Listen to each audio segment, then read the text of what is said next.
Michel Blasi utilise des matériaux vivants, animaux ou végétaux, et non solides, le collant, le liquide, le mousseux, dont les propriétés lui permettent de créer des œuvres changeantes et poétiques. Comme j'habite une petite maison où il y a un jardin et autour il y a aussi des petites maisons avec des jardins, je reçois aussi de mes voisins pas mal de présents un petit peu pourris, que ce soit des aliments ou des produits de leur jardin en tout cas, mais comme ils savent l'orientation de mes recherches, chaque fois qu'il y a un petit truc un petit peu passé, ils me l'offrent gentiment. C'est d'abord le fait que ces matériaux soient dans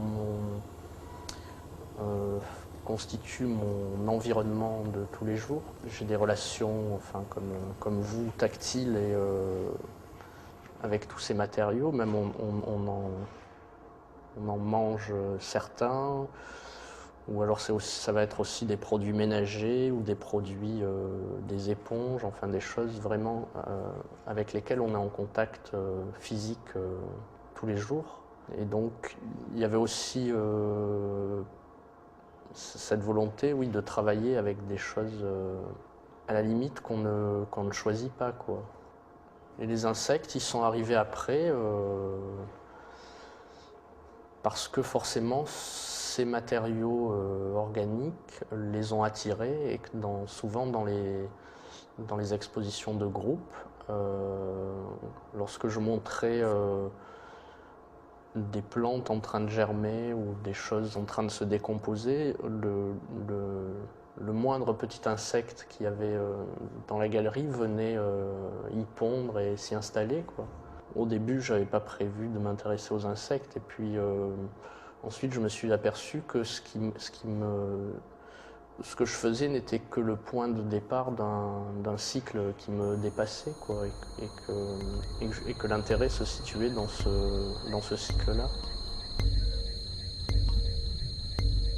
Ça, derrière, on en a un très beau spécimen. Donc on est en face d'un mur qui vieillit d'une façon anormale, quoi, très rapide, où le temps est accéléré, où la peinture, où en fait la farine qui est enduite sur le mur se rétracte en séchant et fait craquer la peinture du mur.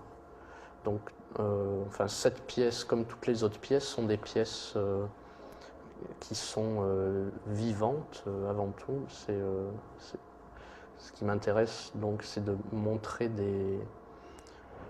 plus des phénomènes ou des êtres vivants que des sculptures, et ensuite de regarder la manière dont ils captent les énergies du lieu, comme la température ou l'aération, la lumière, toutes ces choses qui vont aider en fait à ce que la pièce se transforme, quoi.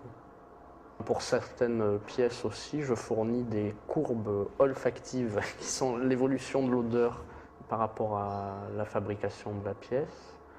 Je fournis ce renseignement, après c'est à eux de faire avec, c'est-à-dire que si ils font pas la pièce une semaine avant le vernissage, il y aura une odeur vraiment très très forte. Par exemple, les deux pièces par exemple, la grosse boule de Yop, bon, elle va virer, l'odeur va virer, certainement aussi il va peut-être y avoir des moisissures, peut-être pas, ça je le sais même pas, quoi. Et ce qui m'intéresse là-dedans, c'est qu'en s'approchant de très près, ils vont recevoir les odeurs, ils vont peut-être avoir envie de toucher, et ce rapport très physique aux choses m'intéresse. Donc bon, là c'est pas le cas, c'est involontaire, c'est les gens qui marchent dedans. Mais ce qui m'intéresse, au-delà du gag qui est très intéressant aussi, c'est que ça pose évidemment le problème de la fragilité et de la conservation, et celui du vivant, et que ce sont des choses qui sont au cœur de mon travail. Mes sculptures sont faites justement de ces aléas Donc c'est simplement le temps, c'est simplement le temps qui passe, et avec ce temps qui passe, il arrive des choses aux sculptures, quoi.